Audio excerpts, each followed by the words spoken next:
Westbrook was in his chest like bronchitis. Things are heating up in the second round of the playoffs, and last night we witnessed two completely different scenarios. Fans in Indiana enjoyed a fast-paced, high-scoring spectacle, while the game between the Nuggets and the Thunder turned into a slugfest. Both matchups rewrote some NBA history, but we gotta start in Denver, where OKC really showcased their #1 defense to the world. Jokic just 8 for 25 in Game 3. Gordon got peeled and ripped clean, but great defense by Jalen Williams, a.k.a. J-Dub. Jokic out top, off the brush screen by Gordon, got to the rim, and blocked by Hartenstein. And have to switch out on Shai Alexander. Brown had it knocked away. Good steal. It was Jalen Williams again.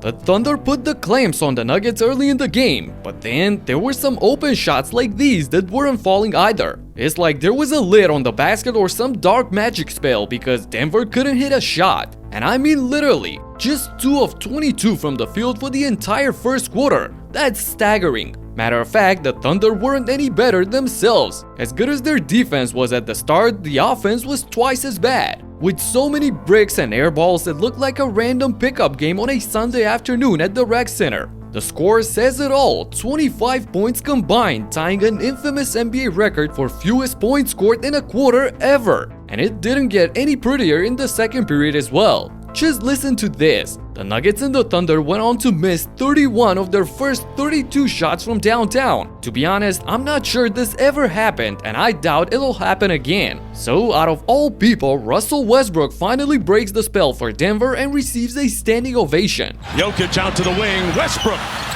got it. That's their first 3-ball in 17 attempts. And I guess it was easy for the refs to blend into the overall grayness, calling for this and one bucket by Shai. He rejects the screen, steps through, got it! And Jokic looking at the official going, wait, what'd I do? He ran into me. I was just standing there. I'm not sure about that one. That was offense-initiated contact and really not that much of a bump. It was just chest to chest. And ruling out this well-deserved basket by Nikola Jokic. Jokic searching the foul, got it and won. I think they're going to wave that off. I think he was counting on getting the same kind of call on that end that Shai Alexander got on the other one. Yep. You could tell he was intentional here. Yeah, such a smart player. But the Joker continued putting his guard-like moves on display because navigates 2 screens on the pick and pop. Jokic on the flyby puts it up, got it, and that'll do it for the first half. Maybe that'll give the Nuggets a little bit more juice going into the second half. Nikola puts a little sweetener on an ugly first half for both teams. However, the third quarter started off with a bang. They'd like to do a better job rebounding, as you see the dunk there by Michael Porter Jr. They could do a better job screening, as another dunk on the other end by Holmgren. Well, the one thing that Denver's been doing is they've been hanging in there, and their offense hasn't affected their defense. Jokic with the 3, make it a 4-point game. The Nuggets finally let loose in the third period, unleashing the tension accumulated during the first half. Brown with 6 on the shot clock. A pull, got it! Christian Brown's jumper is wet today. Jokic with the screen for Murray, flips it. Jamal for 3, yes. And after Jokic stripped the ball out of Holmgren's hands in transition, the entire building was ready to explode for the first lead of the night. Brown, one more. Murray probes it. Gordon lines up the seams. Mr. Nugget clocks in. The Nuggets owned the third quarter, reloading and shooting 7 of 11 from beyond the arc. And they played great defense as well, forcing the ball out of SGA's hands and holding the Thunder to just 21 points on 33% efficiency. And after knocking down his second 3 of the night to put Denver up by 6, look at this hounding defense by Westbrook on SGA on the other end. Gilgeous Alexander playing with his food out front. Can't shake Westbrook, tied up. Man, Westbrook was in his chest like bronchitis. Russ ignites the crowd with an 8-point lead at the start of the final period with all the momentum on their side. The Nuggets seemingly had found the recipe for success. But here come the Thunder bench guys. He was great against the Clippers. Had that game winner and a big shot response by Wallace. Williams. Wallace, one more. Wiggins, wide open. Cash. At a timeout, Denver. Gilgeous Alexander around the screen. Back out to Caruso, one more to a wide open Wallace.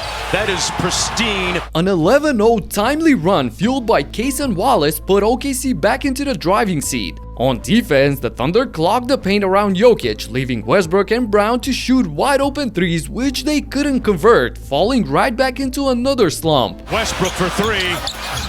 Loose ball. Denver can take the lead. Murray, one more. Westbrook for the lead. And he missed everything. Hartenstein, along with the help defense, did a tremendous job guarding Jokic throughout the game, holding him to just 31% from the field. Here's Jokic, guarded by Hartenstein. Wheels to his left. Tough shot off the mark. And that's going to be a foul on the push-off. And even the ones he made looked like lucky circus shots. Hartenstein stays with him, sitting on his right hand. Oh, it did a victory lap. On the other side, SGA picked up the slack when it mattered the most. Off the tween, Gilgeous-Alexander raises up and got an auspicious bounce for the bucket.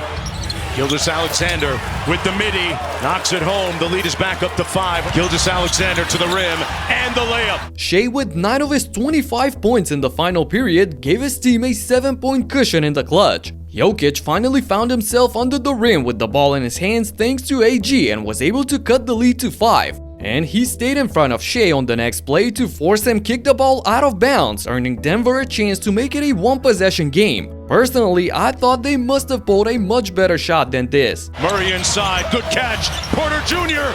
Oh, and it comes out. Regardless, the Nuggets dodge another bullet with Shai missing the turnaround J here, and out of the timeout, they're given one more chance to try and get back into it. Murray pulls the three, came up short. Murray airballs the last straw of hope for Denver as OKC hangs on to win the game at the end. A crucial bounce-back win for the Thunder, who proved that they know how to handle the pressure in a must-win scenario. The series is now tied at 2 apiece heading back to Oklahoma, and if they continue with the smothering defense, especially on Jokic, who's held below 40% in the last 3 outings, I can see them winning it all in 6 games. And after catching everyone by surprise to go up 2-1 against the #1 team in the East, the Pacers continued with their mission right from the jump. Where he wants to be, but trying to strap it on for his team. The early turnover. Halliburton throws the first punch. And another Cleveland turnover. Here comes Nembhard underneath. Siakam.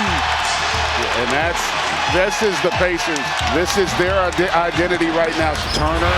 Toppin coming backdoor. And so that's a simple play, but that's a Halliburton effect. Even Deandre Hunter. Miles Turner lights the lamp from deep. Indiana wasted no time taking a double-digit lead when a scuffle broke out on the court. At the 4:32 mark of the quarter, and now John Goble gets Sam Merrill and DeAndre Hunter.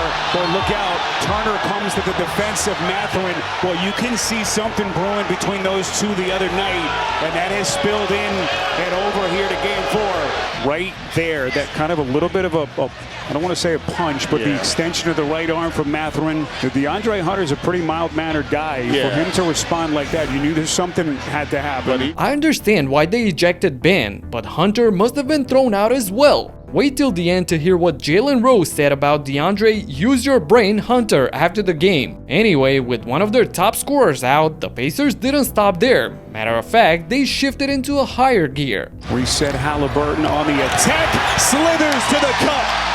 And that's an example of what makes the Pacers good. It's the pace. Nembhard, beautiful fake. Indiana led by 15 after 1, but what would happen in the second would blow the roof off of the arena. Siakam fires and buries a corner 3. Shot clock down to 4. Siakam crosses over Wade, fires and hits again. Still got plenty of time to shoot. Siakam to Toppin. They are toying with Cleveland. So Indiana maintains position. Toppin, a magic trick. Look at Toppin doing his best Dr. J impersonation. He and Siakam took over the game and with a 12-3 run extended the lead up to 24 points. On the other end, Mitchell and Garland were the only ones making shots, with the rest of the group combining for 0 makes out of 7 tries. Then another huge run followed by Indy, or more precisely, an avalanche. Nesmith, 3 to shoot, veering right, off balance, and they got it all working here in Indy. Turner. Offensive brilliance from the Pacers.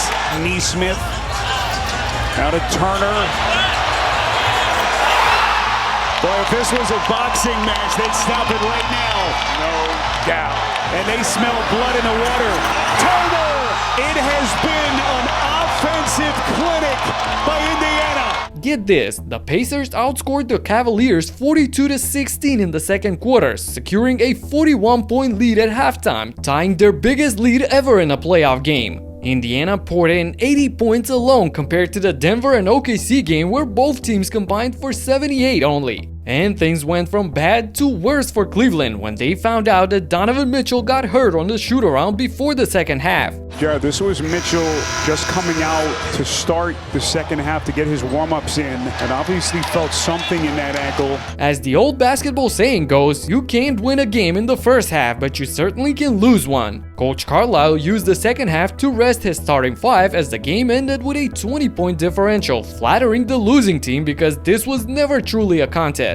And listen to Jalen Rose after the game speaking about DeAndre Hunter's gesture towards Ben Mathurin. But Hunter, you pointing at your head, you stay in the game, and you have 0 field goals? The whole game after that? No, that's ridiculous. He's right on point with that. You gotta hold your end of the bargain. So, getting a commanding 3-1 lead with the way they're playing and with Cleveland's health problems, I can see the Pacers advancing to the Eastern Conference Finals in their next game for sure. The entire playoffs have been out of the charts so far, and I made a video to remind you of the absolute chaos of the season we had in this video right here. So check it out if you haven't, and talk to you in the next one. Peace out.